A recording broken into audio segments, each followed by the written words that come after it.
So reoccurring questions. This is a great way to automate requests that you find yourself asking over and over and over and over again to your clients. The same thing, the reoccurring questions is a great place to plug those in and let Double do the work of reminding or asking for those things from your clients. So what are these? They are non-transaction questions. So they go into that client portal. You get to schedule them to repeat however frequently you would like.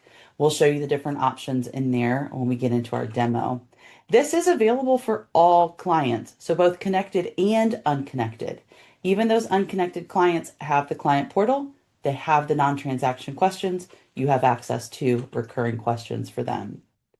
And as a more recent update to this feature, we now have the option to notify our clients automatically when we drop those into the portal. Again, we're going to highlight that in our demo when we get there.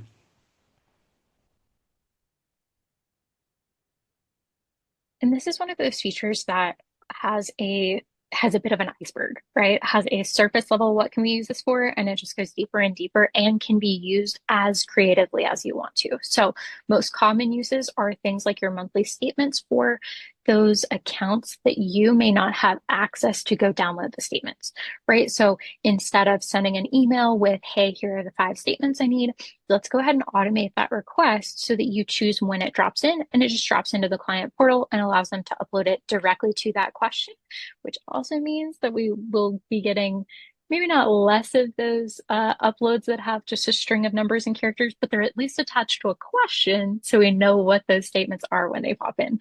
Another really common example is things like payroll timesheets or like hourly sheets. If you need to ask for inventory counts or them to complete a spreadsheet so that you can do anything on the back end for inventory, those are all really common examples for things that you would have to usually send an email and set a reminder for yourself to then go send an email where we can take you as the middleman out and let Double do the executive work to think and drop these questions in.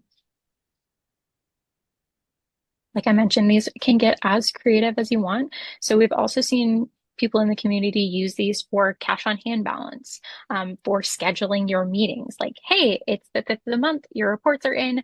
Let's go ahead and schedule that meeting. Here's our Calendly link. Something like that means one less email on us. We can even get creative for things like asking for somebody's tax return at year end or an annual report reminder to say, hey, your annual report is coming up, go ahead and make sure that you fill that out or keep an eye out for it. So, like I said, these can get as creative as you want just to allow you to take some of those emails off your plate. And here's a quick look at a set of questions that we have in our demo that have already been set up. So you can see that we've got tags are available that you can put on there. The bold here is essentially a subject. So you've got your subject and then your questions in here. Repeating frequency. You can see at a quick glance when the next one is scheduled to drop into the portal. And then this is that new feature I mentioned where it says you can notify your client. You can turn this on or leave it off. And then you've got some additional actions in here as well, including a preview to be able to see what that email is going to look like if you turn on notify clients. Now, a great thing about these is that they are set individually for each client, so you can customize it as much as you need. Now, also, the downside to that is there is not currently a template, a way to templatize these. So it is something that you do have to go into each individual client to set up. But once you set up, it'll keep going until you turn it off or stop them. And we've got a tip later on about how to make this a little bit easier until we actually get a template. And I'll also drop the Canny like feature request link here in the chat so that we can all go upvote and stay up to date with when that actually gets rolled out. Yeah. Yeah. Popular request there is to be able to template them. A couple of quick tips that we highly recommend is to be as specific as you can in your wording. With that, it's like one request per question. The reason for this is so your client doesn't accidentally miss part of your question. So if you, the prime example is like statements. If you say, please upload all of your statements for last month, there's a possibility that maybe the client misses a statement or two. So if you have one question per statement, then the client can easily go through and check off each one and see which ones are still missing. Um, and so being as specific as you can in your wording can really help streamline that on your end, definitely. But it can also support your client too in making sure that they're getting you exactly what you need. It also comes into play with having your auto reminders, if you have those set to help you out. Because once they have uploaded one statement to a question or added a comment, it counts that question as completed, which means that if we set up one per statement, if they get four out of them, but kid interrupted them, Amazon came by to drop off a package, whatever, and we went away, we got distracted, then we at least still, like, double will help you send a reminder for that one that got missed or that one that wasn't ready yet or something like that as well. So can take a little bit of training with the client so that it doesn't feel overwhelming to have six or seven statements drop in there, but just helping you and them understand that this is so that they can get any reminders about anything that's missed so that their financials are still up to date and on time. Yeah. Also helps shorten the back and forth between you. So if you've requested multiple things, they've missed something, then you have to respond back. It adds in time there going back and forth. All right, so how do we create them? It's going to be on the client page. We'll walk through this in the demo live, but it'll be client page. You go to your client communications, jump over to that non-transaction questions tab, and then there's a button for reoccurring questions. It's right next to the add a question. So it's a recurring question, and then it pops up with this where you can add in that subject line. That's going to be the bold text at the front of it, and then you can add in your question. If you want to add a tag to it, you can select from the drop down here. And then we've got our frequency that we can select. Again, we're going to show this in the demo, but the frequency has monthly or weekly. Right now, those are the only two options here, but you can choose how many months or how many weeks between do you want. So if it's something like an annual reminder, an annual request for a tax return, or an annual report reminder that only happens once a year, you'd select monthly and then plug in a 12 right here. That's going to make it an annual question. Same thing for quarterly things. Plug in a 3, then you're going to have it come through every quarter. And then you can choose what day you want that to happen as well. Choose your start date, and then you're going to see the next several instances down here. So you can kind of double check your schedule to make sure that that cadence works well for you. And then if you are wanting the automatic notification to the client to go out for this specific question, you can choose that notify right here at the bottom. So that is a question by question option. That's not, you have to turn them on for all reoccurring questions or turn them off for all. You can set that question by question. And that visibility that we're talking about, that notify client, if you check that box for that specific question, then when you're previewing your recurring questions schedule, and that little eyeball that I mentioned, you can click on that and it's going to open up this preview screen so you can see exactly what the notification is going to look like for your client. So what happens is the reoccurring questions, it's a scheduled question to drop it into the portal. If you turn on notify client, then at the same time, this kind of email will go out to the client. So it'll drop that question into the portal, and then it'll send them this email that says they have it says outstanding non-transaction question in the portal.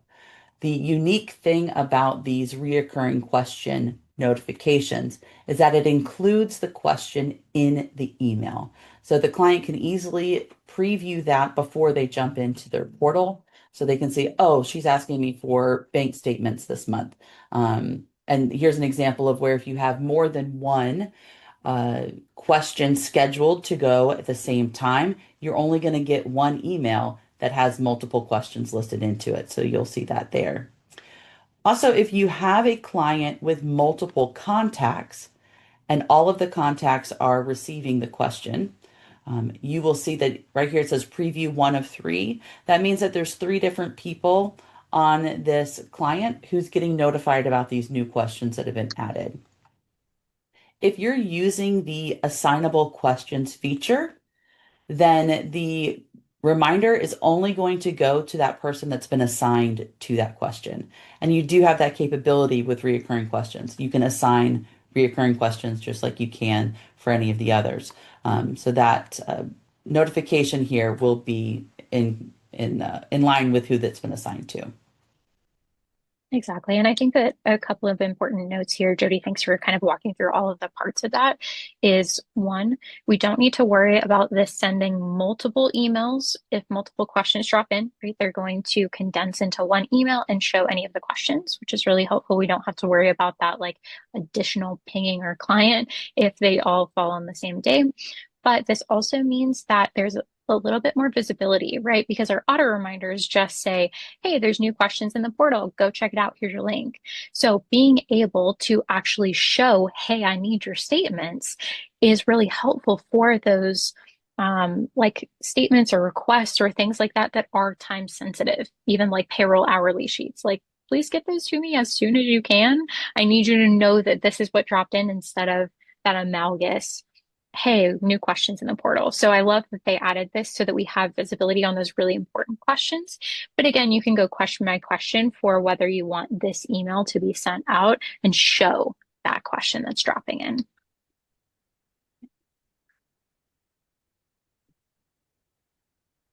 One thing that I think is really important in the meantime, until we're able to have some of those templates, is to actually set up a reminder in your onboarding workflow. So having a task that is specific for setting up the recurring questions for this client. And then you can even add a checklist with your own best practices. So do you want them to check notify client? Do you not want that to happen? Reminder that you need to set that question for a day or a couple of days after that statement is typically dropped into the bank and stuff like that are available. So any of those are really good reminders. One of the things that I really love is if you can put in an example with the wording that you like. That way it's consistent across all clients, or if you have to go back and add another recurring question later, they all have the same similar formatting and similar wording so that you don't have one that says, hey, if you've already dropped this in, reply with done, and another one that doesn't. So really important thing to just kind of like add any reminders that you may need, or if you're having an admin or a bookkeeper who's helping you with some of these onboarding steps, so it's consistent regardless of who's dropping it in and what tag do we want to use for each of these questions. So I really love setting this up so it's just an easy copy paste when you're onboarding a new client instead of having to go and click to a different client to see how I set it up last time.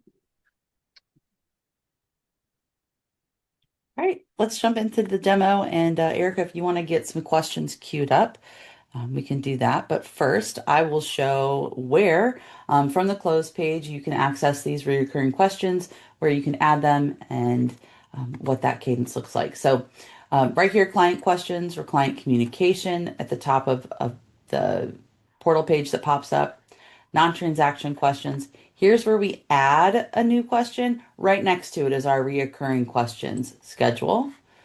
So this is what we showed in our slides earlier. You can edit these even after you've posted them. You can edit the frequency.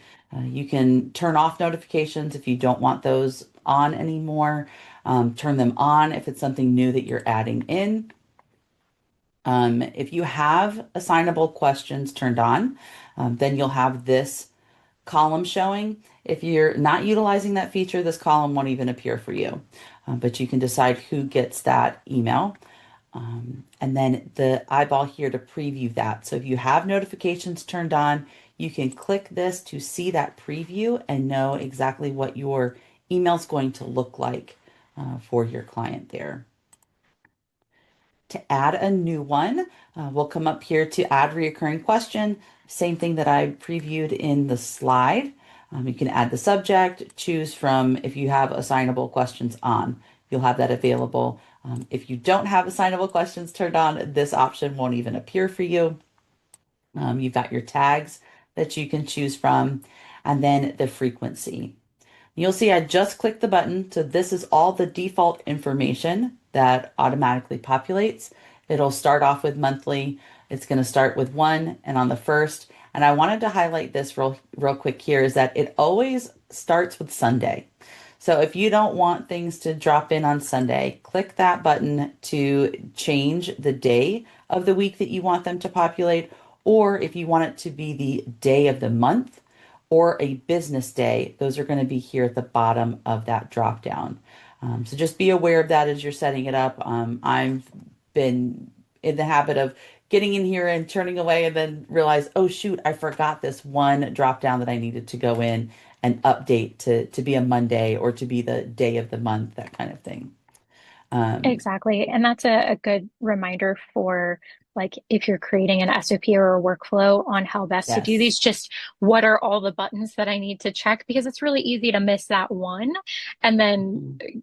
go mess yourself up because they all drop in on Sunday and then your client is getting emailed on Sunday. Like that's not the goal here. So this is one that we do need to be pretty like in our detailed brainwave and in the kind of like detailed headspace. So just making a list of all the pieces that you need to change or all the defaults that you want to set, including that day of the week. It's going to be really important. Yes. Yes. And as we mentioned, your options for frequency are just weekly or monthly. And then you can use this field to adjust if you're wanting something to happen twice a month or bi-weekly, like that kind of thing. If you're wanting it quarterly, you can update that to every 3 months. If you want it annually, update it to every 12 months. But it will show here on the side, you'll see that like our annual report reminder, it shows monthly. But if you click in, you can see that it's every 12 months. Um, I think there is a feature request out there to have a little bit more flexibility Yeah. here or make it a little bit more clear, but Yeah, I dropped it into the chat if anybody wants to upvote and then yes, also be able to see when that changes. So just know that just because it's not in the drop down does not mean that you yes, can't do it, even like bi-weekly or anything like that. We just have to get a little bit creative. But I did go ahead and drop that feature request so it's a little bit clearer on the jump. yeah. Right. Is there anything else you want to highlight before we start answering questions, Erica? Yeah, let's actually back up a hair. And will you go from the client page to this page, just showing that navigation? Because this is one that I see a lot of people get tripped up on that we Mhm. know we can create it, but how do we get there? Yep. So if you're on your close page here, you're going to have your client portal bar kind of at the top, client questions. And another quick tip is that anywhere that you click, so message client, portal, any of these buttons are going to bring up this screen, this overlay screen, because it just falls right on top of the page that you're on. And then you can tab through them. So if you've clicked your message client button, it's going to open this screen up on message client, but you can always tab over to client communication or go to your portal settings and tab over. So that's one thing to keep in mind is that those buttons all lead you to the same screen, and then you've got multiple tabs at the top, so you don't have to X out of it and then click on the other one, X out, go to the other one. You can tab through up here. So the reoccurring questions, it's underneath your client communication tab, underneath your non-transaction questions here. And then to set them, to create them, you're going to click the white button here, the reoccurring questions button. That's going to bring up the schedule for any if you've already got some. Otherwise, it'll just be an empty table here, and you can click to add a new question. Beautiful. Thanks for showing that navigation. I know Yeah. sometimes, even for those of us that have set it up before, we're like, how did I get there again? Because we're used to just being on that non-transaction and it's a small button that you can miss. So appreciate that. Let's go ahead and quickly show a preview of the client portal because I know I want to kind of feed into the next logical question of, okay, cool. One, how do I set up my tags? And two, what do those tags do? So let's Yeah. go ahead and answer what those tags do and how our Yes. clients can filter by them, and then we'll show how to set them up if you don't have the tags that you want in here. Real quick before I jump in there, I wanted to point out, because I don't think we mentioned it earlier, this preview email, we do not have a way of editing it. So we don't have a way of changing the subject line. I believe, Erica, you put a feature request already in the chat for Yep. maybe being able to edit the subject or edit the text that's in here. Um, that's not currently available. So if you want that ability to be able to edit this email template, then go ahead and upvote that. But yes, let's go into the client portal settings and show that preview button that we love so much. So again, I don't have to X out of here. I can just tab over to portal settings. And then here in this table of contacts, we have a preview column. Click on that and you're going to see this specific contacts preview. So you can see we've got a lot of options now for what we can turn on and have available to that specific contact. And if we don't want it shown, then we're not going to be able to see it. So the preview will show exactly what is on the portal for that specific contact. And this is the preview for our contact Frank here. We can toggle between settings if he has them. So if he had multiple, if he was a contact for multiple clients, you'd be able to tab through those here in your preview as well. Our non-transaction questions here. And we've got the tags listed on here as well. So it helps to make those questions stand out. It gives a quick glance for your clients to see, oh, these are all payroll, these are all statements. But they also have the ability to filter. So if they wanted to sort for payroll, they can do that and only see payroll questions. Or if they wanted to sort through their questions and only see statements, they can type that in and it'll help filter that down for them so that they can, power through the open questions they have for you. Yeah, in the same way that it allows us to chunk down, it can be really helpful for a client to know how to chunk down themselves and be able to just show statements so that I can be in that mode and not have to bounce back and forth between a bunch of different questions or prioritize the ones that are payroll since I know that those are really time specific, stuff like that. So Mhm. that's how our clients can use the tags. Now I think let's go ahead and show how to create or adjust those tags because they are different than our task tags. There are question tags and task tags. So let's make sure that that's really clear when we're talking about how to create those. Yes. All right, so that is going to be a firm-wide practice setting.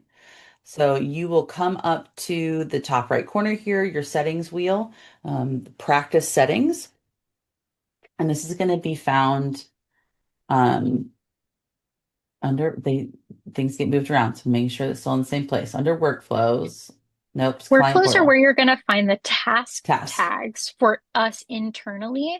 The client Yes. portal is where we're going to be able to find the actual tags themselves. So that's Yep. why I wanted to highlight that because Yes. different tags, which is really important. We have one set for us internally on our tasks. We have a different set for our clients externally on our questions. So I believe it's in Yes. client portal. Yes, it is. Yep. So Okay, that practice management workflows, that's where the task tags are. Client portal is where we're going to have our non-transaction questions. And there this we is go. where you have your tags here. Exactly. So, just like tags in different areas of double, we can edit the color, we can remove, we can add. We ultimately, there are two styles of tags that I've seen used in the community. There are lots of different ways to go about it, but generally two schools of thought. And this is not to say this is the only, right? Like a limiter, but typically I've seen questions that refer or tags, sorry, that refer to the type of question, right? So I want to be able to filter by statements or by yearly or by tax, things like that. There is another school of thought of being able to list priority level. So this is my high priority. These are urgent. These are mid priority, or these are low, or as you have time, things like that. So you can do one or the other. You can do a blend of both. Either of those are fair game, but just wanted to give you the understanding of where do I go edit these if I don't have the type of tag that I was hoping to find, and then what are my options? Like what kind of tags could I add? So most common that I see are statement, tax if you do tax, onboarding, and payroll or annual, but you can get as creative as you would like here. Absolutely. Okay, I think the only other thing to cover while we're on these is where do we update and adjust our automated reminder frequency for other questions that are going out, right? Yes. For if we're not hitting notify client, how can we set up those reminders to make sure that they don't just silently fall into the client portal and then nobody knows they're there? Yep. Yep. So underneath the client portal, still here, the first tab is reminders. This is where you can set that frequency for when does this automated reminder email go out. Keep in mind that the automated reminder emails will only go out to the contact if they have unanswered questions in the portal. So if they're caught up and there's nothing in the portal, they will not receive this email. It is only for unanswered questions that are there. They would get this. And you can turn, so you set the settings here for the frequency, and you can edit the text of the email. Those are practice wide. So firm settings at the top here, but you can turn them on and enable them or disable them at the client level. You can also do that in bulk from here. So all client settings, um, scroll out, you can see it. Um, in your all client settings, you've got client portal reminders. You can turn them on or off email or text for client by client. So you choose which clients will be getting them, and then you can also choose that cadence of when they go out, and you can schedule up to two. So if you wanted to schedule a second one, you just click add another reminder. It will be the same email both times, but you do have that option to be able to set multiples.